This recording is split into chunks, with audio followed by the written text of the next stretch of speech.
Buenas noches, mi nombre es Juan Camilo Mercado López, estudiante de la UNAD, y en este momento es un video para la clase de software avanzado para la ingeniería. Vamos a hacer dos prácticas, práctica 1 y práctica 2. Primero comenzamos con la primera práctica, que consiste en demostrar que se tiene instalado MATLAB y de acuerdo a un número que elige el usuario, que puede ir desde el 0 hasta infinito, y cada vez que primamos generar, la máquina o el instrumento virtual nos va a generar un número aleatorio entre el 0 y este máximo elegido. Le vamos a darle a ejecutar y vamos a ver qué pasa. Elijamos un número pequeño, el 6. Generar 2, 6, 5, 3, 2, 4. Comienza a generar números aleatorios. Es algo que ya uno puede decir.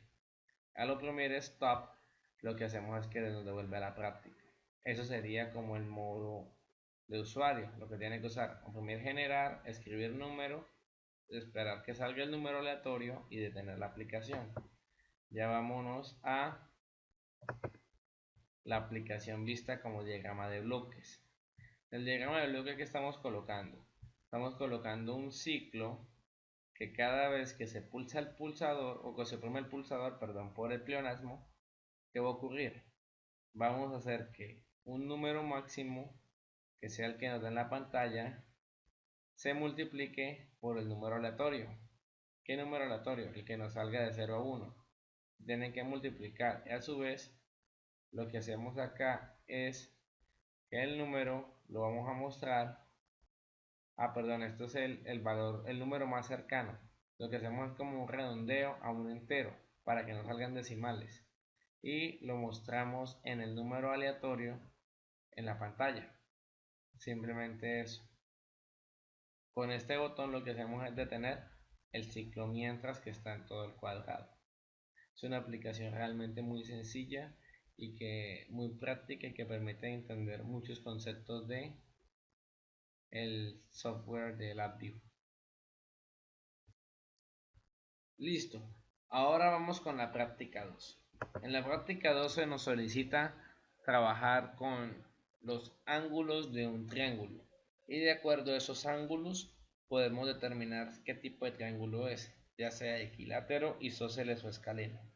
Entonces, para complementar esta prueba, colocamos un menú con dos valores que elige el usuario, que serían el ángulo 1 y el ángulo 2.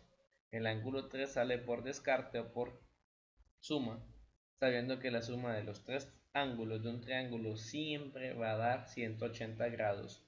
Un botón para probar qué tipo de triángulo marca, equilátero, isósceles o escaleno, que son tres indicadores. Un botón de error de datos, que determina si los datos digitados por el usuario son incorrectos, y un botón de stop, que para la aplicación. Entonces vamos a probar la aplicación a modo de usuario. Comencemos con los ángulos para un triángulo equilátero, que serían 60, 60, y damos probar. Automáticamente el sistema nos complementa con 60 grados y sale un triángulo equilátero.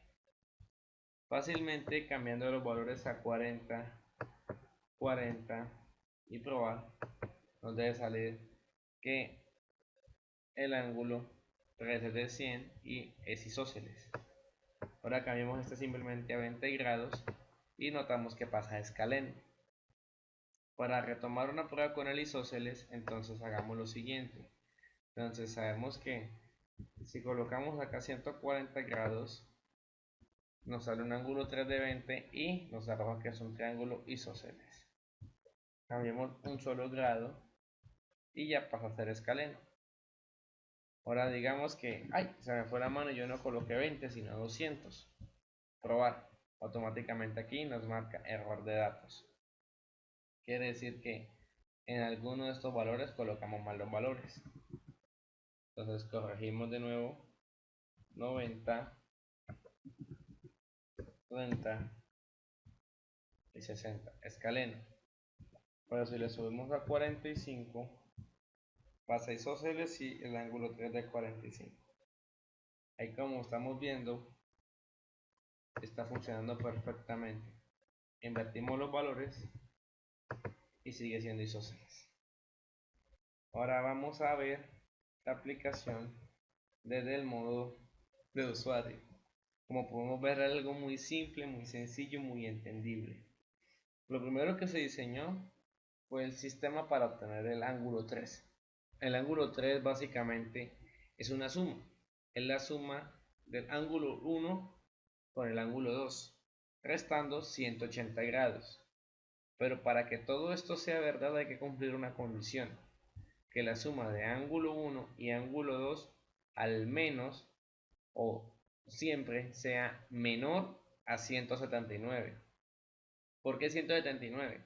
Como lo dijimos, todo triángulo debe tener la suma de sus ángulos de 180 grados. Con dejarlo en 179 permitimos que el ángulo 3 tenga al menos el valor de 1 grado.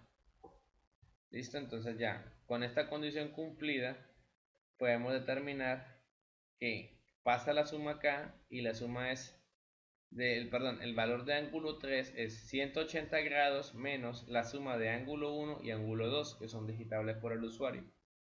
A su vez tenemos un sistema pequeño de filtrado, que es que si los valores que dan la suma de ángulo 1 y ángulo 2 son menores a 180 grados, nos dan la mínima convicción de determinar de que estamos haciendo bien los cálculos.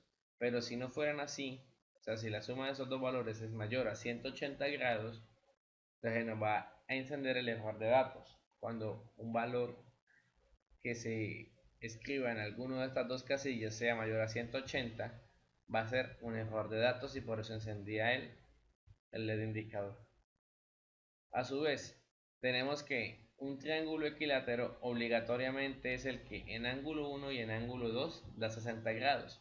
Entonces, con estas dos condiciones, cuando se cumplen, se llevan al filtro de que tiene que ser por lo menos menor a 180 grados y enciende el triángulo equilátero.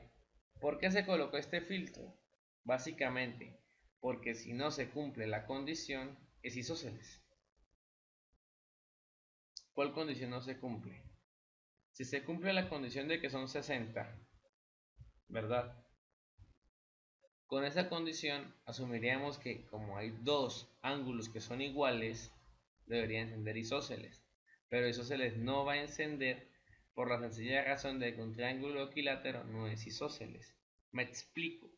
Un triángulo es isósceles cuando dos de sus ángulos son iguales. Pero ¿qué pasa con la lógica de un triángulo equilátero que tiene tres lados iguales? Como los tres son iguales, decir que dos son iguales es verdad. Entonces, en este preciso caso, filtramos que sus dos ángulos de 60 grados, al ser iguales, no afecten el encendido del indicador de isósceles. Para eso se hizo esta separación. Igual un triángulo isósceles es este.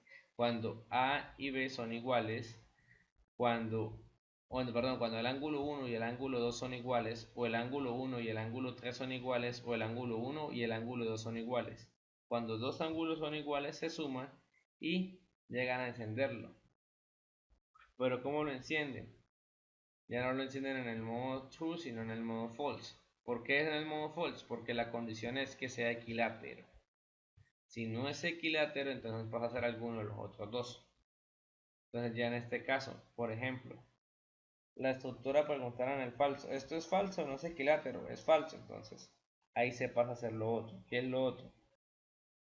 Pasar a determinar la condición. ¿Cuál condición? Que sea isósceles. ¿Es isósceles? Sí, es isósceles porque dos son iguales. Entonces volvemos y evaluamos la condición de acá. Listo. Dos son iguales, pero a su vez no son de 60 grados. Al no ser de 60 grados pueden ser isósceles.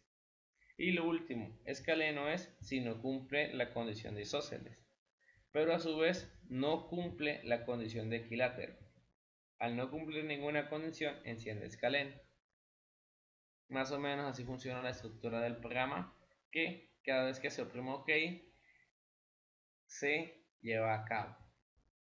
Parece un poco complicada y lo es, pero si nos ponemos de forma sencilla a entenderlo, resulta como más plausible. Eso es todo. Gracias.